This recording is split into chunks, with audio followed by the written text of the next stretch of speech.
اس کے بجائے ایک الگ سے ایک اصطلاح وضع کی گئی صحابہ، اور اس کے اندر بعد میں یا جس نے جو بھی کیا وہ سب کو اس کے اندر شامل کر دی، اور ہمیں کہا کہ زبانیں بند کرو، خاموش ہو جاؤ۔ السلام علیکم ورحمۃ اللہ وبرکاتہ۔ آپ جب ہمارے اہل سنت میں سے کسی عالم سے بھی ایک سوال کریں کہ جی صحابی کی تعریف کیا ہے، صحابی کسے کہتے ہیں، صحابہ کن لوگوں کو کہا جاتا ہے، تو آپ سے کہیں گے، جیسے اپنے حجر اسقلانی نخبہ میں لکھا ہے یا مختلف محدثین نے، کہ جی صحابی کل من رأى النبی صلی اللہ علیہ وآلہ وسلم وآمن به ومات علی ذلک، کہ جس شخص نے بھی رسول اللہ صلی اللہ علیہ وآلہ وسلم کا دیدار کیا حالت ایمان کے اندر، اور اسی پر ایمان کی حالت میں اس کی وفات ہو گئی، انتقال ہو گیا، وہ شخص صحابی ہے۔ یہ جو صحابیت کی تعریف ہے یہ ہمارے ہاں اہل سنت محدثین نے بیان کی ہے۔ اس صحابی کے اندر میرے اعتراضات ہیں، اور میں یہ سمجھتا ہوں کہ صحابیت کی یہ تعریف یہ قرآنی تعریف نہیں ہے، یعنی قرآن مجید نے جن کو صحابہ کہا ہے، قرآن مجید جس کی تعریف کر رہا ہے، یا قرآن مجید کے نزدیک جو صحابہ شمار ہوتے ہیں، وہ یہ تعریف نہیں، یہ تعریف بہت عام ہے۔ یہ عربیت کی جو صاحب کا لغوی معنی ہے اس کے مطابق ہے، یعنی عربی میں صحابی کسے کہتے ہیں کہ جو بھی آپ صاحب اسے کہیں گے کہ جو جس کے ساتھ آپ کی دوستی ہو، یا اسے کہیں گے کہ جناب جو بھی آپ کے ساتھ شریک ہو۔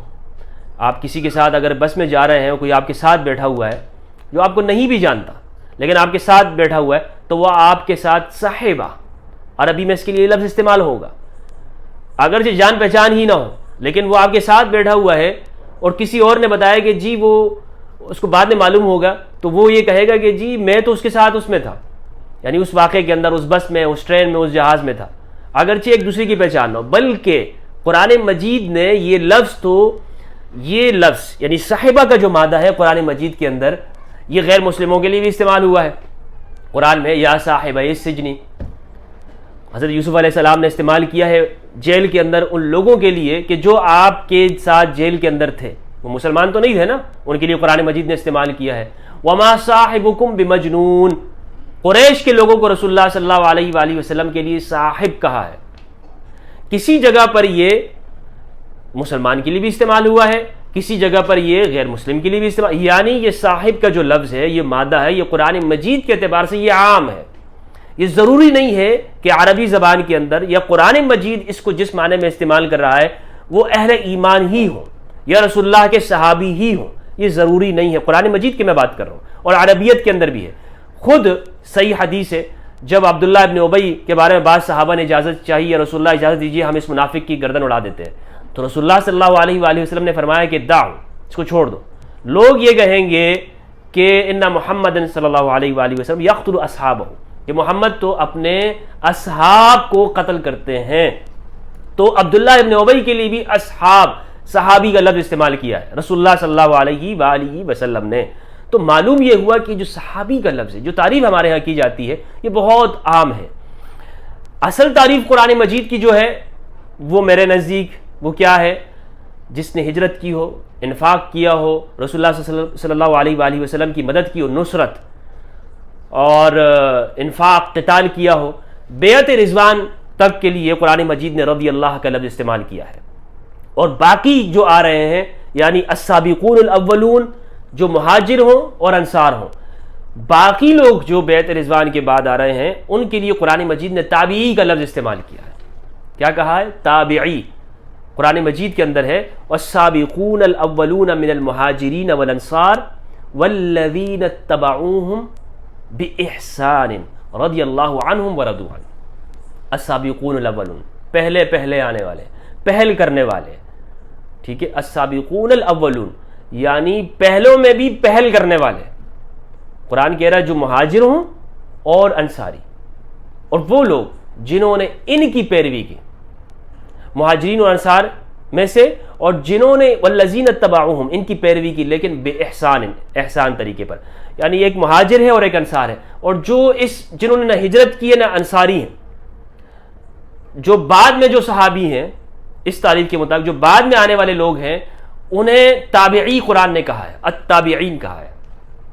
اور یہ تابعین اللہ ان سے بھی راضی ہے، اور مہاجرین و انصار سے تو اللہ راضی ہے، لیکن ان تابعین سے ایک شرط لگائی ہے، اور وہ ہے احسان کی۔ کس چیز کی شرط ہے؟ احسان کی، بے احسان، یعنی اس کی زندگی کے اندر احسان ہو، انصاف ہو. قرآن مجید احسان ہے، انصاف کو کہتا ہے. تو میرے نزدیک وہ لوگ باقی سارے تابعی ہیں، یعنی فتح مکہ کے موقع پر جو لوگ ایمان لائے، جنہیں مؤلفۃ القلوب کہہ لیں، یا جنہیں آپ جو طلقاء ہیں، اور اگر ان کی زندگی میں احسان ہے تو اچھی بات ہے، وہ اللہ ان سے راضی ہے، اور اگر احسان نہیں ہے تو ان کے لیے ٹائٹل احسان یعنی رضی اللہ عنہ کا استعمال نہیں ہوگا. تو صحابیت کی جو تعریف ہے وہ قرآن مجید کے نزدیک کچھ اور ہے، اور ہمارے ہاں اس کی جو تعریف کی جاتی ہے اس میں بڑا ہی آپ کو فرق نظر آئے گا. تو لہٰذا لیکن ہمارے ہاں چونکہ اس پہ میں یہ بھی انکار نہیں کرتا ہوں کہ جی وہ صحابی نہیں ہے، میں یہ کہتا ہوں کہ میرے نزدیک تعریف یہ ہے. لیکن اگر آپ ان کے لیے بھی جو بیعت رضوان والوں کے بعد ان کے لیے بھی اگر آپ صحابی کا لفظ استعمال کرتے ہیں تو استعمال کر سکتے ہیں، کیونکہ عربیت کے اندر اجازت ہے، یعنی یہ کوئی منع نہیں ہے عربی زبان کے اعتبار سے. اگر کوئی شخص کہتا ہے کہ جی فلاں شخص صحابی ہے تو وہ کہہ سکتے ہیں.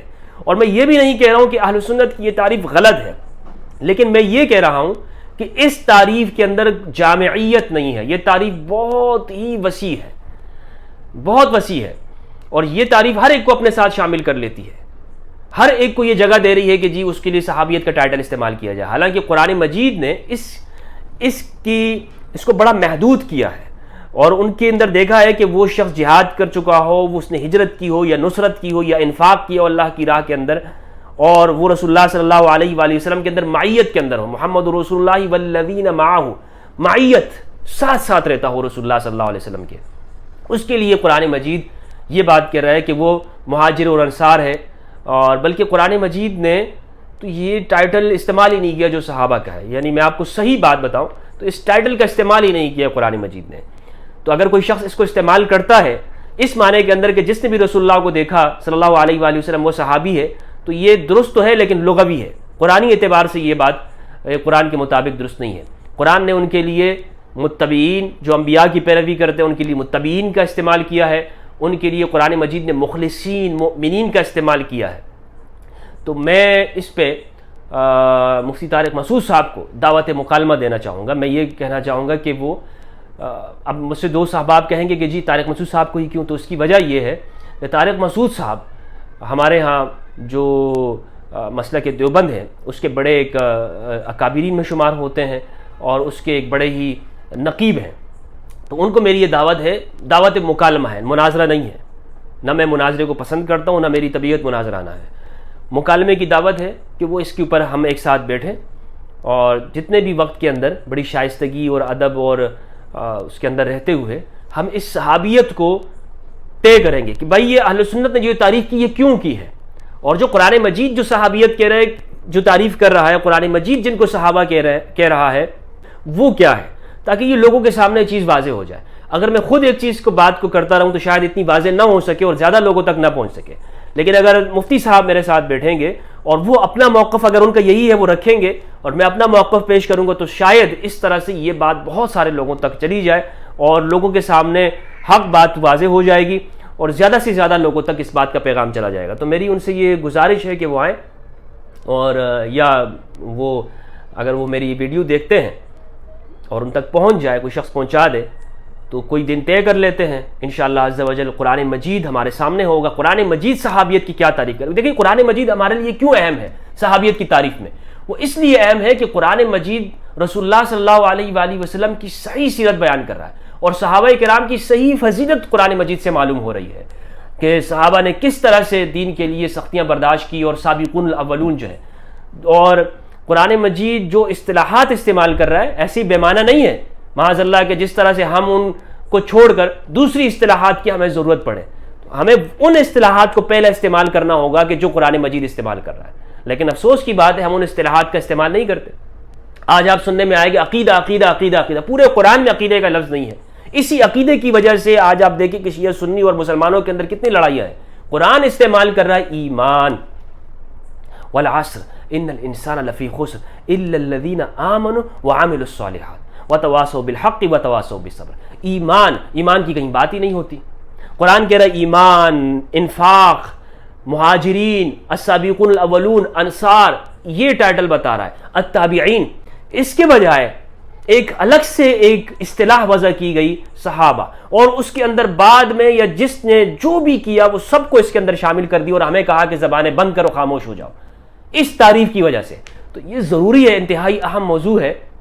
میں پھر کہہ رہا ہوں کہ میں اس جو لفظ ہے اس کا استعمال کو منع نہیں قرار دیتا، اور اس کی وجہ یہ ہے چونکہ میں عربی زبان الحمدللہ جانتا ہوں، مجھے معلوم ہے کہ لغوی اعتبار پر آپ ہر ایک کو کہہ سکتے ہیں، لیکن اصطلاحی اور قرآنی تعریف کے مطابق جو لفظ ہے وہ قرآن کیا استعمال کر رہا ہے؟ مؤمنون، مہاجرین، انصار، السابقون الاولون، اور اسی طرح انصار استعمال کیا، اسی طرح مفلحون ان کے لیے ایک صفت استعمال کی، التابعین استعمال کی۔ اس کے علاوہ قرآن مجید کے اندر اگر کسی کو کچھ سمجھ میں آتا ہے تو ہمارے سامنے پیش کر سکتا ہے، اور تو میری یہ دعوت ہے ان کے لیے، اور اسی دعا کے ساتھ اجازت چاہتا ہوں کہ پروردگار ہمیں قرآن مجید کی سمجھ اور اہل بیت کی معرفت عطا فرمائے۔ والسلام علیکم ورحمۃ اللہ وبرکاتہ۔